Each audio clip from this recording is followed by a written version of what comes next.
Hello students, now we will be dealing with the semiconductor theory chapter number 2.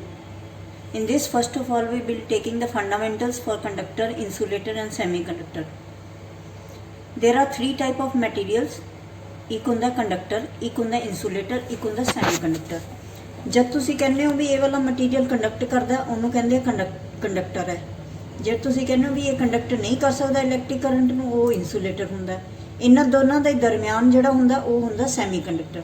ਤਾਂ ਆਪਾਂ ਸਭ ਤੋਂ ਪਹਿਲਾਂ ਇਹਦੇ ਫੰਡਾਮੈਂਟਲ 'ਚ ਜਾਵਾਂਗੇ ਵੀ ਕਰੰਟ ਕਿਵੇਂ ਆਉਂਦਾ, ਕਿਸੇ ਵੀ ਮਟੀਰੀਅਲ 'ਚ ਕਰੰਟ ਜਦ ਆਉਂਦਾ ਹੈ ਉਹ ਕਿਵੇਂ ਆਉਂਦਾ। ਜਿਵੇਂ ਕਿ ਇਸ ਉਹਦੇ 'ਚ ਦੇਖਿਆ ਇਸ ਡਾਇਗਰਾਮ 'ਚ ਆਪਾਂ ਦੇਖ ਰਹੇ ਹਾਂ, ਇਹ ਡਾਇਗਰਾਮ ਹੈਗਾ ਮੈਟਲਸ ਦਾ ਡਾਇਗਰਾਮ। ਮੈਟਲਸ ਦੇ ਅੰਦਰ ਬੇਸਿਕਲੀ ਸਾਡੇ ਜਿਹੜੇ ਆਊਟਰਮੋਸਟ ਸ਼ੈਲ 'ਚ ਇਲੈਕਟ੍ਰੋਨਸ ਹੁੰਦੇ ਆ ਉਹ ਫ੍ਰੀ ਹੁੰਦੇ। ਜਿਵੇਂ ਕਿ for example aluminium the atomic number ਹੈਗਾ 28313 ਹੈਗਾ ਐਟੋਮਿਕ ਨੰਬਰ, ਤੇ ਐਲੂਮੀਨੀਅਮ ਦੀ ਵੈਲੈਂਸੀ ਹੁੰਦੀ ਹੈ 3। ਇਹਦਾ ਮਤਲਬ ਐਲੂਮੀਨੀਅਮ ਦੇ ਅੰਦਰ ਜਿਹੜਾ ਆਊਟਰਮੋਸਟ ਸ਼ੈਲ ਹੈਗੀ ਉਹਦੇ ਵਿੱਚ 3 ਇਲੈਕਟ੍ਰੋਨਸ ਫ੍ਰੀ ਹੁੰਦੇ। ਜੇ ਕਿਸੇ ਵੀ ਐਲੀਮੈਂਟ ਦੇ ਅੰਦਰ ਆਊਟਰਮੋਸਟ ਸ਼ੈਲ ਕੰਪਲੀਟ ਨਹੀਂ ਹੈ ਉਹਦੇ ਜਿਹੜੇ ਇਲੈਕਟ੍ਰੋਨਸ ਹੁੰਦੇ ਆ ਫ੍ਰੀ ਹੁੰਦੇ। ਆਊਟਰਮੋਸਟ ਸ਼ੈਲ ਜਿਹੜੀ ਕੰਪਲੀਟ ਹੋਣ ਦਾ ਮਤਲਬ ਇਹ ਹੈ ਕਿ ਜੇ 8 ਇਲੈਕਟ੍ਰੋਨਸ ਆਊਟਰਮੋਸਟ ਸ਼ੈਲ 'ਚ ਹੈ, ਜੇ 2 ਇਲੈਕਟ੍ਰੋਨ ਆਊਟਰਮੋਸਟ ਸ਼ੈਲ 'ਚ ਹੈ ਜਾਂ 18 ਇਲੈਕਟ੍ਰੋਨ ਆਊਟਰਮੋਸਟ ਸ਼ੈਲ 'ਚ ਹੈ, ਫਿਰ ਇਹਦਾ ਮਤਲਬ ਉਹ ਐਲੀਮੈਂਟ ਜਿਹੜਾ ਕੰਡਕਟ ਨਹੀਂ ਕਰੇਗਾ।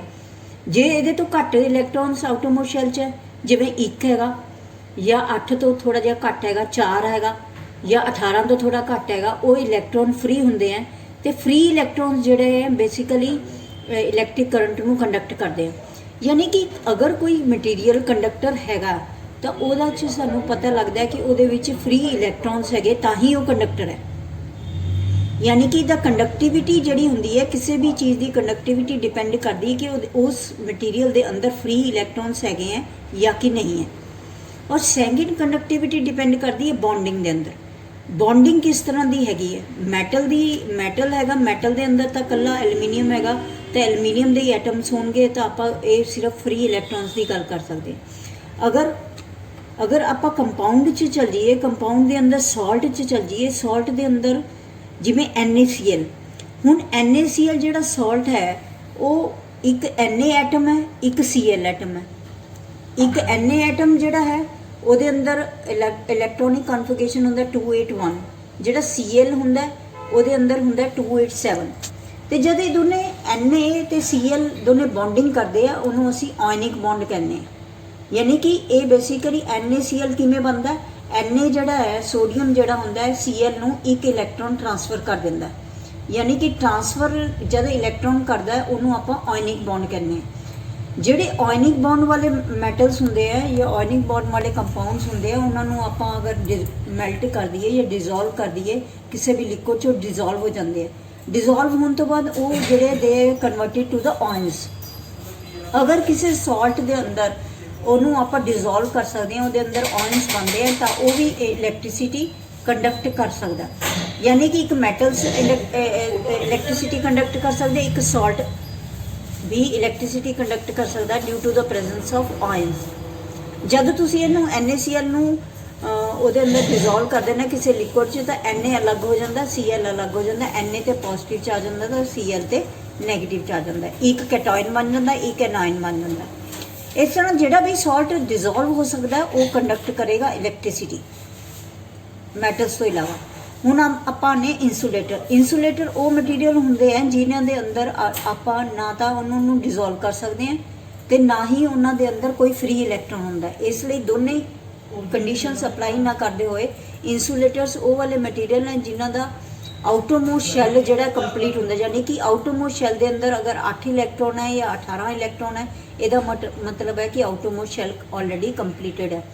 ਤੇ ਅਗਰ ਆਊਟਰਮੋਸਟ ਸ਼ੈਲ ਕੰਪਲੀਟਡ ਹੈ, ਉਹਦੇ ਅੰਦਰ ਕੋਈ ਫ੍ਰੀ ਇਲੈਕਟ੍ਰੋਨਸ ਨਹੀਂ ਹੈ ਤਾਂ ਉਹ ਜਿਹੜਾ ਮਟੀਰੀਅਲ ਹੈ ਉਹ ਕੰਡਕਟ ਨਹੀਂ ਕਰੇਗਾ ਇਲੈਕਟ੍ਰਿਸਿਟੀ ਨੂੰ। ਫੋਰ ਐਗਜ਼ਾਮਪਲ ਆਪਾਂ ਅਗਰ ਇਹਦੀ ਐਗਜ਼ਾਮਪਲ ਦੇਖੀਏ ਤਾਂ ਪੇਪਰ, ਰਬੜ, ਇਹ ਦੋਨੇ ਜਿਹੜਾ ਇਲੈਕਟ੍ਰਿਸਿਟੀ ਨੂੰ ਕੰਡਕਟ ਨਹੀਂ ਕਰਨਗੇ। ਔਰ ਮੋਰਓਵਰ ਜਿਹੜੇ ਕੋਵਲੈਂਟ ਬੌਂਡਿੰਗ ਹੁੰਦੀ ਹੈ ਜਿਨ੍ਹਾਂ ਮੈਟਲਸ ਦੇ ਅੰਦਰ ਕੋਵਲੈਂਟ ਬੌਂਡਿੰਗ ਹੁੰਦੀ ਹੈ, ਜਿਵੇਂ ਕਿ ਫੋਰ ਐਗਜ਼ਾਮਪਲ CO2 ਹੈ, ਇਹ ਵੀ ਇਲੈਕਟ੍ਰਿਸਿਟੀ ਨਹੀਂ ਕੰਡਕਟ ਕਰੇਗਾ। ਜਿਨ੍ਹਾਂ ਦੇ ਅੰਦਰ ਆਇਨਿਕ ਬੌਂਡਿੰਗ ਹੁੰਦੀ ਹੈ ਉਹ ਇਲੈਕਟ੍ਰਿਸਿਟੀ ਕੰਡਕਟ ਕਰਨਗੇ। ਜਿਹੜੇ ਕੋਵਲੈਂਟ ਬੌਂਡ ਵਾਲੇ ਕੰਪਾਊਂਡਸ ਹੁੰਦੇ ਉਹਨਾਂ ਨੂੰ ਆਪਾਂ ਡਿਜ਼ੋਲਵ ਨਹੀਂ ਕਰ ਸਕਦੇ। That is why there is no free charge carrier available. Due to no free charge, they cannot conduct the electricity, hence why they are known as insulator. Now we come to the last category of conducting materials, that is semiconductor. Semiconductor ਜਿਹੜੇ ਹੈ ਉਹ ਵਿਚਕਾਰ ਦਾ ਕੰਮ ਕਰਦੇ ਹੈ। ਉਹ conductor ਦੀ shape ਲੈ ਤਾਂ ਲੈਣਗੇ, ਉਹ ਕੰਡਕਟ ਤਾਂ ਕਰ ਲੈਣਗੇ ਇਲੈਕਟ੍ਰਿਸਿਟੀ ਨੂੰ, ਲੇਕਿਨ ਉਹਦੇ ਵਿੱਚ ਤੁਹਾਨੂੰ ਟੈਂਪਰੇਚਰ ਰੇਜ਼ ਕਰਨਾ ਪੜੇਗਾ। ਜਦ ਤੁਸੀਂ ਟੈਂਪਰੇਚਰ ਰੇਜ਼ ਕਰਦੇ ਹੋ ਤਾਂ ਜਿਹੜੇ ਇਲੈਕਟ੍ਰੋਨਸ ਬਾਉਂਡ ਹੁੰਦੇ ਹੈ ਨਿਊਕਲੀਅਸ ਦੇ ਨਾਲ, ਉਹ ਅਲੱਗ ਹੋ ਜਾਂਦੇ ਔਰ ਉਹ ਫ੍ਰੀ ਹੋ ਜਾਂਦੇ ਟੂ for the movement and thereby they conduct the electricity. लेकिन ਉਹਦੇ ਵਿੱਚ ਕੰਡੀਸ਼ਨ ਇਹ ਹੈ ਕਿ ਆਪਾਂ ਨੂੰ ਟੈਂਪਰੇਚਰ बढ़ाना पड़ेगा।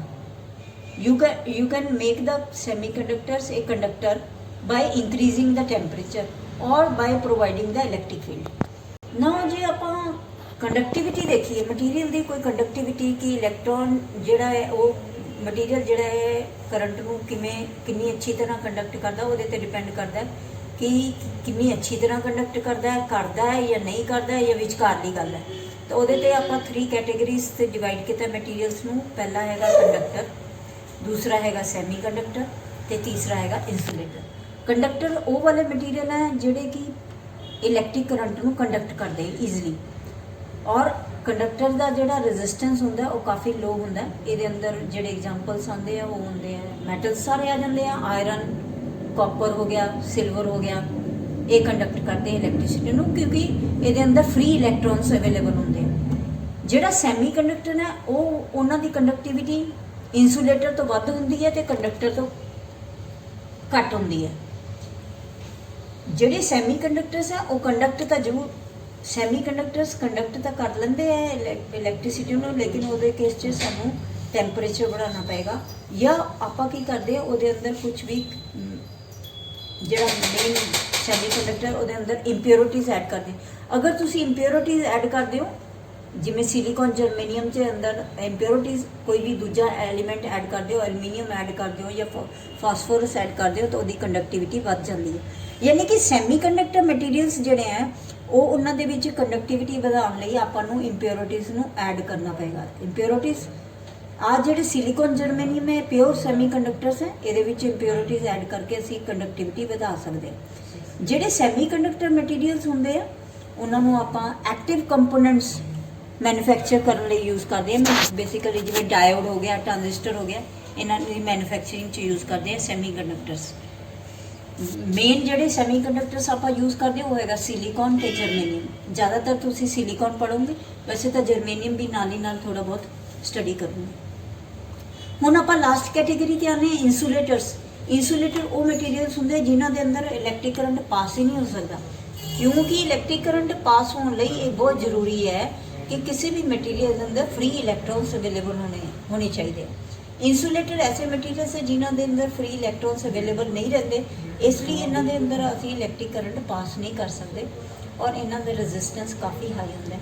ਇਹਦੇ ਅੰਦਰ ਐਗਜ਼ਾਮਪਲਸ ਆਉਂਦੇ ਬੇਸਿਕਲੀ ਰਬੜ, ਵੁੱਡ, ਠੀਕ ਹੈ। ਜਿਵੇਂ ਕਿਸੇ ਬੰਦੇ ਨੂੰ ਕਰੰਟ ਲੱਗ ਜਾਏਗਾ, ਕਿਸੇ ਬੰਦੇ ਨੂੰ ਕਰੰਟ ਲੱਗਦਾ ਤੇ ਅਗਰ ਫਟਾਫਟ ਤੁਸੀਂ ਵੁੱਡ ਨੂੰ ਟੱਚ ਕਰ ਲੈਂਦੇ ਹੋ ਤਾਂ ਕਰੰਟ ਤੁਹਾਨੂੰ ਨਹੀਂ ਲੱਗਦਾ। ਤਾਂ wood is also insulator, rubber is also insulator, paper is also insulator. ਇਹਨਾਂ ਦੀ ਕੰਡਕਟਿਵਿਟੀ ਰੈਜ਼ਿਸਟੈਂਸ ਲਿਖਿਆ ਹੋਇਆ ਇੱਥੇ। ਕੰਡਕਟਿਵ ਮਟੀਰੀਅਲ ਦਾ ਜਿਹੜੇ ਕੰਡਕਟਰਸ ਹੁੰਦੇ ਉਹਨਾਂ ਦਾ ਲੋ ਰੈਜ਼ਿਸਟੈਂਸ ਹੁੰਦਾ ਹੈ, ਇਹਦਾ ਮੀਡੀਅਮ ਰੈਜ਼ਿਸਟੈਂਸ ਹੁੰਦਾ ਹੈ, ਇਹਦਾ ਕਾਫੀ ਹਾਈ ਰੈਜ਼ਿਸਟੈਂਸ ਹੁੰਦਾ ਇਨਸੂਲੇਟਰ। ਕਿਸੇ ਵੀ ਦੇ ਅੰਦਰ ਕੰਡਕਟਿਵਿਟੀ ਨੂੰ ਅੰਡਰਸਟੈਂਡ ਕਰਨ ਲਈ ਆਪਾਂ ਨੂੰ ਬਹੁਤ ਜ਼ਰੂਰੀ ਹੈ ਉਹਦਾ ਐਟੋਮਿਕ ਸਟਰਕਚਰ ਫਾਈਂਡ ਆਊਟ ਕਰਨਾ, ਕਿਉਂਕਿ ਅਗਰ ਲਾਸਟ ਵਾਲੀ ਸ਼ੈਲ ਦੇ ਵਿੱਚ ਕਿੰਨੇ ਇਲੈਕਟ੍ਰੋਨਸ ਉਹਦੇ ਤੇ ਡਿਪੈਂਡ ਕਰਦਾ ਕਿ ਉਹ ਵਾਲਾ ਮਟੀਰੀਅਲ ਜਿਹੜਾ ਹੈ ਕੰਡਕਟ ਕਰੇਗਾ ਜਾਂ ਕਿ ਨਹੀਂ ਕਰੇਗਾ। ਫॉर एग्जांपल ਇਹਦੇ ਲਈ ਆਪਾਂ ਸੈਮੀ ਕੰਡਕਟਰ ਜਿਹੜੇ ਸਟੱਡੀ ਕਰਨੇ ਉਹ ਸਿਲੀਕਨ ਨੂੰ ਸਟੱਡੀ ਕਰਨਾ ਜ਼ਿਆਦਾ, ਕਿਉਂਕਿ ਸਿਲੀਕਨ ਜ਼ਿਆਦਾ ਯੂਜ਼ ਹੁੰਦਾ। ਤਾਂ ਸਿਲੀਕਨ ਦਾ ਆਪਾਂ ਪਹਿਲਾਂ ਐਟੋਮਿਕ ਸਟਰਕਚਰ ਦੇਖਾਂਗੇ।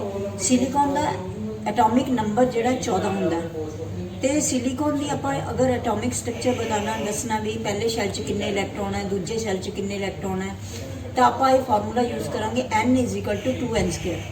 ਸਪੋਜ਼ ਕਰੋ ਆਪਾਂ ਇਹ ਦੇਖਣਾ ਕਿ ਪਹਿਲੇ ਸ਼ੈਲ 'ਚ ਕਿੰਨੇ ਇਲੈਕਟ੍ਰੋਨ ਹੈ ਤਾਂ ਆਪਾਂ n = 1 ਪਾਵਾਂਗੇ ਤਾਂ 1 × 2 ਕਿੰਨਾ ਹੋ ਗਿਆ 2। ਇਹਦਾ ਮਤਲਬ ਨੰਬਰ ਆਫ ਇਲੈਕਟ੍ਰੋਨ ਪਹਿਲੇ ਸ਼ੈਲ 'ਚ ਕਿੰਨੇ ਹੋ ਗਏ 2। ਸੈਕਿੰਡ ਸ਼ੈਲ 'ਚ ਆਪਾਂ ਫਾਈਂਡ ਆਊਟ ਕਰਨੇ ਆ ਤਾਂ ਇੱਥੇ 2 ਪਾਵਾਂਗੇ, 2 ਦਾ ਸਕੁਅਰ 4, 4 2 ਜਾਂ 8। ਤਾਂ ਦੂਸਰੇ ਸ਼ੈਲ 'ਚ ਕਿੰਨੇ ਹੋ ਗਏ 8। ਹੁਣ 2 ਔਰ 8 ਆਪਾਂ ਕਰ ਲਏ 10 ਹੋ ਗਏ ਤਾਂ 14 ਚੋਂ 10 ਮਾਈਨਸ ਕੀਤਾ ਕਿੰਨਾ ਵੱਜ ਗਿਆ 4। ਜਿਹੜੇ 4 ਇਲੈਕਟ੍ਰॉन्स है वो आउटरमोस्ट शैल च आ जाएंगे, यानी कि 4 इलैक्ट्रॉन्स आउटरमोस्ट शैल च 8 तो घट, तो 4 इलैक्ट्रॉन ਜਿਹੜੇ बच गए वो लास्ट वाली शैल च आ जाएंगे, जबकि 2 इलैक्ट्रॉन वाली शैल भी कंप्लीट है, 8 इलैक्ट्रॉन शैल वाली इलैक्ट्रॉन्स वाली शैल भी कंप्लीट है, लेकिन इनकंप्लीट करिए 4 वाली।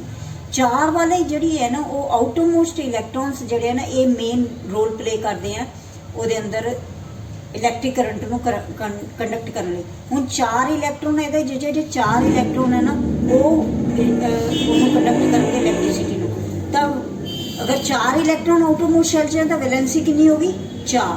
इसलिए सिलिकॉन ਨੂੰ ਆਪਾਂ बोलते हैं सिलिकॉन इज टेट्रावैलेंट एटम क्योंकि it has 4 electrons in the outermost shell. ਹੁਣ ਆਪਾਂ डायग्राम ਦੇ ਨਾਲ ਸਮਝਾਂਗੇ। ਆ ਪਹਿਲਾ ਸ਼ੈਲ ਹੈ, ਪਹਿਲੇ ਸ਼ੈਲ ਨੂੰ K ਸ਼ੈਲ ਕਹਿੰਦੇ, दूजे ਨੂੰ L शैल कहते हैं, फिर M शैल होंगी है, फिर M होंगी। तो पहले इलैक्ट्रॉन च कितने होगा 2, दूजे इलैक्ट्रॉन च 1 2 3 4 5 6 7 8। हर एक इलैक्ट्रॉन की अपनी अपनी एनर्जी है। इलैक्ट्रॉन की एनर्जी डिपेंड करती है वो किस शैल के अंदर है। ਉਹਦਾ फार्मूला हैगा E = 13.6 डिवाइडेड बाय m²। मन करके चलते हैं 13.6। ਆਪਾਂ ਪਹਿਲੇ એનર્ਜੀ ਸ਼ੈਲ 'ਚ ਦੇਖਣਾ ਵੀ ਕਿੰਨੀ એનર્ਜੀ ਹੈ। ਹਰ ਇੱਕ ਇਲੈਕਟ੍ਰੋਨ ਦੀ ਆਪਣੀ ਕੋਈ ਨਾ ਕੋਈ એનર્ਜੀ ਹੁੰਦੀ ਹੈ ਸ਼ੈਲ ਦੇ ਵਿੱਚ। ਜਿਵੇਂ ਕਿ ਫੋਰ ਐਗਜ਼ਾਮਪਲ ਆ ਪਹਿਲੀ ਸ਼ੈਲ ਹੈ, ਪਹਿਲੀ ਸ਼ੈਲ 'ਚ ਕਿੰਨੀ ਲਿਖੀ ਹੈ -13.6 ਇਲੈਕਟ੍ਰੋਨ ਵੋਲਟ। ਉਹ ਕਿੱਥੋਂ ਨਿਕਲਿਆ n = 1 ਪਾਵਾਂਗੇ, ਇੱਥੇ ਕਿੰਨਾ ਆ ਗਿਆ -13.6 ਇਲੈਕਟ੍ਰੋਨ ਵੋਲਟ। ਹੁਣ ਆਪਾਂ ਸੈਕਿੰਡ એનર્ਜੀ ਲੈਵਲ ਦੇਖਣਾ ਵੀ ਸੈਕਿੰਡ એનર્ਜੀ 'ਚ ਸ਼ੈਲ 'ਚ ਕਿੰਨੀ એનર્ਜੀ ਹੈ, ਤਾਂ ਆਪਾਂ n = 2 ਪਾ ਦਾਂਗੇ ਔਰ 13.6 ਨੂੰ 4 ਨਾਲ ਡਿਵਾਈਡ ਕਰ ਦਾਂਗੇ, you will get 3.4 electron volt here. That's all. Now we will be discussing the energy band in the solids. ठीक है। एक साइंटिस्ट ਸੀਗਾ ਉਹ ਬੋਹਰ, ਉਹਨੇ ਇਹ ਮਾਡਲ ਦਿੱਤਾ ਐਟੋਮਿਕ ਸਟਰਕਚਰ ਦਾ ਜਿਹੜਾ ਮਾਡਲ ਹੈ ਉਹ ਬੋਹਰ ਸਾਇੰਟਿਸਟ ਨੇ ਦਿੱਤਾ। ਉਹ ਅਕੋਰਡਿੰਗ ਟੂ ਦੈਟ ਸਟਰਕਚਰ ਇਲੈਕਟ੍ਰॉन्स ਜਿਹੜੇ ਹੁੰਦੇ ਆ ਉਹ ਨਿਊਕਲੀਅਸ ਦੇ ਆਸ-ਪਾਸ ਜਿਹੜੇ ਸ਼ੈਲਸ ਦੇ ਅੰਦਰ ਘੁੰਮਦੇ ਰਹਿੰਦੇ ਆ। ਉਹ ਸ਼ੈਲਸ ਦੇ ਅੰਦਰ ਮੰਨ ਕਰਕੇ ਚੱਲਦੇ ਆ ਇੰਨੇ ਰੇਡੀਅਸ ਤੱਕ ਪਹਿਲੀ ਸ਼ੈਲ ਹੈਗੀ ਆ, R2 रेडियस तक दूसरी शैल है, तो R3 रेडियस तक तीसरी शैल है। आ पहली एनर्जी लैवल है, दूसरी एनर्जी लैवल, तीसरी। जिन्हें आ रेडियस दिखाया ना R1, या तो इलैक्ट्रॉन R1 रेडियस से अवेलेबल रहेगा या R2 ते रहेगा। ये मिड के विच R1 दे R2 दे विचकार कोई शैल नहीं होंगी, यानी कि इलैक्ट्रॉन्स जिहड़े हैं न्यूक्लियस के आस पास एक पर्टिकुलर शैल ਦੇ ਅੰਦਰ ਹੀ ਰੋਟੇਟ ਕਰ ਸਕਦੇ ਆ। ਵਿਚਕਾਰ ਉਹਦੇ ਇਹਨਾਂ ਦੋਨਾਂ ਦੇ ਵਿਚਕਾਰ ਜਿਹੜੀ ਸ਼ੈਲ ਆ ਉੱਥੇ ਰੋਟੇਟ ਨਹੀਂ ਕਰਨਗੇ। IELTS listening। ਸੋ ਆਪਾਂ ਨੂੰ ਪਤਾ ਹੈ ਕਿ ਪਹਿਲੀ એનર્ਜੀ ਲੈਵਲ ਦੇ ਅੰਦਰ ਮੰਨ ਕਰਕੇ ਚੱਲਦੇ ਹਨ 2 ਇਲੈਕਟ੍ਰॉन्स ਹੈ, ਤਾਂ 2 ਇਲੈਕਟ੍ਰॉन्स ਦੀ ਆਪਣੀ ਆਪਣੀ એનર્ਜੀ ਹੋਣੀ ਹੈ। ਦੋਨੇ ਇਲੈਕਟ੍ਰॉन्स ਇੱਕ ਬੈਂਡ ਨੂੰ ਕਨਸਟੀਟਿਊਟ ਕਰਦੇ। ਕਿੰਨੀ ਰੇਂਜ ਹੈਗੀ ਉਹਨਾਂ ਦੀ, ਕਿੰਨੇ ਤੋਂ ਕਿੰਨੇ ਤੱਕ ਹੈਗੀ, ਉਹਨੂੰ ਆਪਾਂ એનર્ਜੀ ਬੈਂਡ ਕਰਨੇ। ਇੰਜ ਜੋ ਸੈਕਿੰਡ એનર્ਜੀ ਲੈਵਲ ਆ ਉਹਦੇ ਅੰਦਰ ਵੀ 8 ਇਲੈਕਟ੍ਰॉन ਜਿਹੜੇ ਰੋਟੇਟ ਕਰ ਰਹੇ ਆ ਉਹ ਆਪਣਾ ਇੱਕ ਬੈਂਡ ਆਫ એનર્ਜੀਜ਼ ਕਨਸਟੀਟਿਊਟ ਕਰਦੇ ਆ, ਉਹਨੂੰ ਕਹਿੰਦੇ ਸੈਕਿੰਡ એનર્ਜੀ ਲੈਵਲ। ਇਸ ਬੇਸਿਕਲੀ ਰੇਂਜ ਆਫ એનર્ਜੀਜ਼ ਨੂੰ ਆਪਾਂ ਡਿਨੋਟ ਕੀਤਾ ਇੱਕ ਨਾਮ ਨਾਲ ਜਿਹਨੂੰ ਕਹਿੰਦੇ એનર્ਜੀ ਬੈਂਡ। कंडक्टिविटी का कॉन्सैप्ट समझने लिए बहुत जरूरी है ये समझना कि किन्ने बैंड्स होंगे हैं। बैंड किसी भी मटीरियल च 3 टाइप के होंगे हैं। पहला वैलेंस बैंड होंगे, दूसरा कंडक्शन बैंड होंगे, तो इन्होंने दोनों के दरम्यान होंगे फॉरबिडन एनर्जी गैप। जिमें कि आ पहला बैंड हो गया, आ दूसरा बैंड हो गया। ये जो लास्ट वाला बैंड आउटरमोस्ट शैल वाला बैंड होंगे ना उन्होंने आप वैलेंस बैंड कहते हैं। वैलेंस इलैक्ट्रॉन्स जिहड़े है जिहड़े आउटरमोस्ट शैल च इलैक्ट्रॉन्स होंगे उत्थे होंगे, और वैलेंस इलैक्ट्रॉन्स ही बेसिकली इलैक्ट्रिसिटी नूं कंडक्ट करने लई रिस्पोंसिबल रहंदे हैं। हुण आपां 1 बाय 1 लवांगे। आ फर्स्ट बैंड हो गया, सैकेंड बैंड हो गया, आ वैलेंस बैंड हो गया, और इन्हां दे विच आ जिहड़ा गैप है इहनूं फॉरबिडन एनर्जी गैप कहने, और आ हैगा कंडक्शन बैंड। चलो ਆਪਾਂ ਸਟਾਰਟ ਕਰਦੇ ਹਾਂ ਸਭ ਤੋਂ ਪਹਿਲਾਂ ਵੈਲੈਂਸ ਬੈਂਡ ਤੇ। ਵੈਲੈਂਸ ਬੈਂਡ 'ਚ ਉਹ ਵਾਲੇ ਇਲੈਕਟ੍ਰॉन्स ਹੁੰਦੇ ਜਿਹੜੇ ਕਿਸੇ ਵੀ ਮੈਟਲ ਦੇ ਕਿਸੇ ਵੀ ਉਹਦੇ ਅੰਦਰ ਐਲੀਮੈਂਟ ਦੇ ਅੰਦਰ ਆਊਟਰਮੋਸਟ ਸ਼ੈਲ 'ਚ ਅਵੇਲੇਬਲ ਹੁੰਦੇ। ਇਸ ਬੈਂਡ ਦੇ ਅੰਦਰ ਜਿਹੜੇ ਇਲੈਕਟ੍ਰॉन्स ਹੁੰਦੇ ਉਹਨਾਂ ਦੀ ਮੈਕਸਿਮਮ એનર્ਜੀ ਹੁੰਦੀ ਹੈ, ਔਰ ਉਹੀ ਇਲੈਕਟ੍ਰॉन्स ਜਿਹੜੇ ਹੈ ਇਲੈਕਟ੍ਰਿਕ ਕਰੰਟ ਨੂੰ ਕੰਟਰੀਬਿਊਟ ਕਰਦੇ ਆ। ਵੈਲੈਂਸ ਬੈਂਡ ਅਗਰ ਕੰਪਲੀਟਲੀ फिल्ड भी हो सकता है तो पार्शली फिल्ड भी हो सकता है। अगर वैलेंस बैंड कंप्लीटली फिल्ड है ਇਹਦਾ मतलब वो वाला मटीरियल ਜਿਹੜਾ इंसुलेटर रहेगा वो कंडक्ट नहीं कर सकता। वैलेंस बैंड के अंदर इलैक्ट्रॉन्स जिहड़े है फ्री होने चाहिए ताकि जिहड़े है वो इलैक्ट्रॉन्स नूं कंडक्ट करन। अगर वो पूरा ऑलरेडी फुलफिल्ड है फिल्ड हैगा तो फिर वो अंदर कंडक्टिविटी नहीं होगी कंडक्शन। तो आप वन बाय वन सारे बैंड्स नूं डिस्कस करांगे। सब तो पहले वैलेंस बैंड हैगा। वैलेंस बैंड वो वाला बैंड है जिहड़ा कि नहीं साडे इत्थे 1 घंटे का। आप वन बाय वन सारे बैंड्स नूं डिटेल च लवांगे। सब तो पहले वैलेंस बैंड ये वाला वो वाला बैंड हुंदा जिहदे अंदर वैलेंस इलैक्ट्रॉन्स हुंदे। वैलेंस इलैक्ट्रॉन्स वो वाले इलैक्ट्रॉन्स हुंदे जिहड़े आउटरमोस्ट शैल च रोटेट कर रहे हुंदे आ। जिहड़े इलैक्ट्रॉन्स आउटरमोस्ट शैल च रोटेट कर रहे हुंदे उन्हां नूं आपां वैलेंस बैंड कहने हैं, वैलेंस इलैक्ट्रॉन्स कहने हैं, और जिस शैल च अवेलेबल होंदे उन्होंने वैलेंस बैंड कहने हैं। इस बैंड के अंदर जिन्ने भी इलैक्ट्रॉन्स अवेलेबल होंदे उन्हां दी एनर्जी काफ़ी हाई होंदी है। ये वाली बैंड पार्शली फिल्ड भी हो सकती है, कंप्लीटली फिल्ड भी हो सकती है। जे वैलेंस बैंड कंप्लीटली फिल्ड है फिर वो वाला मटीरियल जिहड़ा है इलैक्ट्रिक करंट नूं कंडक्ट नहीं कर सकता। इस तो इलावा सैकेंड जिहड़ा इंपॉर्टेंट बैंड हैगा वो कंडक्शन बैंड हैगा। इस बैंड की जिहड़ी एनर्जी होंदी है इत्थे जिहड़े इलैक्ट्रॉन्स होंदे उन्हां दी energy it comes next to the valence band. इस बैंड के अंदर इलैक्ट्रॉन्स जिहड़े होंदे वो फ्री होंदे हैं, मूवमेंटली फ्री होंदे हैं। इसलिए जिहड़े कंडक्शन बैंड दे इलैक्ट्रॉन्स होंदे वो बेसिकली करंट नूं कंडक्ट करते हैं। अगर कंडक्शन बैंड दे विच कोई भी इलैक्ट्रॉन ही नहीं है तो वो वाला मटीरियल इलैक्ट्रिसिटी नूं कंडक्ट नहीं करेगा। इलैक्ट्रिसिटी नूं कंडक्ट करनी बहुत जरूरी है कि जिहड़े वैलेंस बैंड च इलैक्ट्रॉन्स है they should be available, some of them should be available in the conduction band. Now we will be taking the forbidden energy gap. आप पहले फॉरबिडन एनर्जी गैप नूं समझण लई इस डायग्राम तो समझांगे। आ तुहाडे सामने एक वैलेंस बैंड हैगा, आ कंडक्शन बैंड हैगा। इलैक्ट्रिसिटी नूं अगर कंडक्ट करना है तो electron should be available in the conduction band and they should be free to conduct. इन्हां दी मूवमेंट होनी चाहिए, फ्री होनी चाहिए। हुण जद आपां कोई भी वैलेंस बैंड तो बेसिकली इलैक्ट्रॉन्स इहदे कंडक्शन बैंड अगर खाली है तो इलैक्ट्रॉन्स जिहड़े इत्थे आउणगे कित्थों, इत्थे इलैक्ट्रॉन्स आउणगे वो वैलेंस बैंड तो ही आउणगे। वैलेंस बैंड तो इलैक्ट्रॉन्स जंप करनगे to the conduction band and they will conduct the electricity. हुण कि जे आपां इत्थों दी जंप करवाना है इलैक्ट्रॉन नूं इत्थे तक तो कोई ना कोई एनर्जी तो देनी पऊगी। हुण कितनी एनर्जी आपां इलैक्ट्रॉन नूं दिंदे हैं to move from the valence band to conduction band, that is known as forbidden energy gap. Forbidden energy gap जिहड़ी है that is the energy which is given to the valence band, so valence electrons in the valence band so that they can jump to the conduction band and conduct the electricity। ਹੁਣ जब आप इलैक्ट्रॉन्स नूं इत्थों दी चकदे हैं, इत्थों दी jump करवा दिंदे conduction band ते ओहदी एनर्जी जिहड़ी है वध जांदी है। हुण कंडक्शन बैंड च जिहड़ा इलैक्ट्रॉन है ते वैलेंस बैंड च इलैक्ट्रॉन अवेलेबल है, उन्हां दोनां दी एनर्जी का जिहड़ा डिफरेंस होगा ना that will be known as forbidden energy gap. Forbidden energy gap is the difference of energies of the electron which is available in the conduction band and the valence band।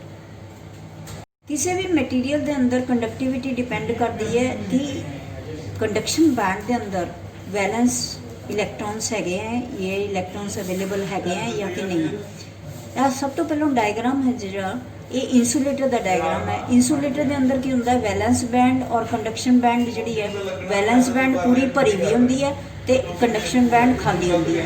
तो इन्हां दोनों के विच जिहड़ा difference हुंदा है वो भी इन्ना ज़्यादा हुंदा है कि आपां वैलेंस बैंड तो इलैक्ट्रॉन नूं चक करके भी नहीं चक के कंडक्शन बैंड च लिजा भी नहीं सकते। इसलिए इंसुलेटर के अंदर की हुंदा है कि कंडक्शन बैंड के अंदर कोई भी इलैक्ट्रॉन अवेलेबल नहीं हुंदा कंडक्शन लई, इसलिए इंसुलेटर जिहड़ा कंडक्ट नहीं करता। जबकि कंडक्टर के अंदर की है वैलेंस बैंड भी थोड़ी फिल्ड हुंदी है तो कंडक्शन बैंड भी थोड़ी फिल हुंदी है।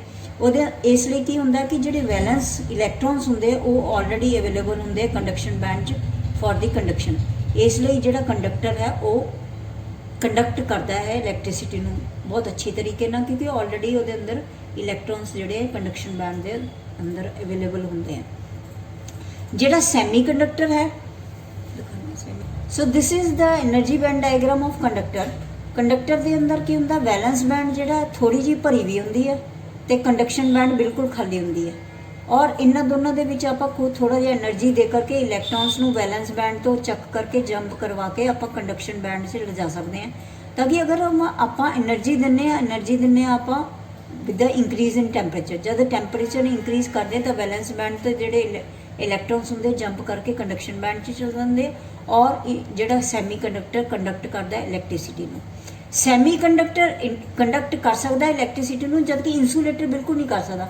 ਇਹਨਾਂ ਦੋਨਾਂ 'ਚ ਡਿਫਰੈਂਸ ਇਹ ਹੈ ਕਿ ਇਹਦੇ ਅੰਦਰ ਆਪਾਂ એનર્ਜੀ ਅਗਰ ਦੇ ਵੀ ਦਿੰਦੇ ਆ ਤਾਂ ਵੀ ਇਲੈਕਟ੍ਰੋਨ ਜਿਹੜਾ ਕੰਡਕਸ਼ਨ ਬੈਂਡ 'ਚ ਅਵੇਲੇਬਲ ਨਹੀਂ ਹੋ ਸਕਦਾ। ਆ ਗੈਪ ਬਹੁਤ ਜ਼ਿਆਦਾ, એનર્ਜੀ ਗੈਪ ਬਹੁਤ ਜ਼ਿਆਦਾ ਔਰ ਇਹਦੇ ਅੰਦਰ ਗੈਪ ਬਹੁਤ ਘੱਟ ਹੈ। ਇਸ ਲਈ ਜਦ ਆਪਾਂ ਟੈਂਪਰੇਚਰ ਇੰਕਰੀਜ਼ ਕਰਨਾ ਹੈ ਤਾਂ ਵੈਲੈਂਸ ਬੈਂਡ ਦੇ ਅੰਦਰ ਜਿਹੜੇ ਇਲੈਕਟ੍ਰੋਨਸ ਹੁੰਦੇ ਉਹ ਜੰਪ ਕਰਕੇ ਕੰਡਕਸ਼ਨ ਬੈਂਡ 'ਚ ਚਲ ਜਾਣਗੇ ਔਰ ਇਲੈਕਟ੍ਰਿਸਿਟੀ ਨੂੰ ਕੰਡਕਟ ਕਰਾਂਗੇ।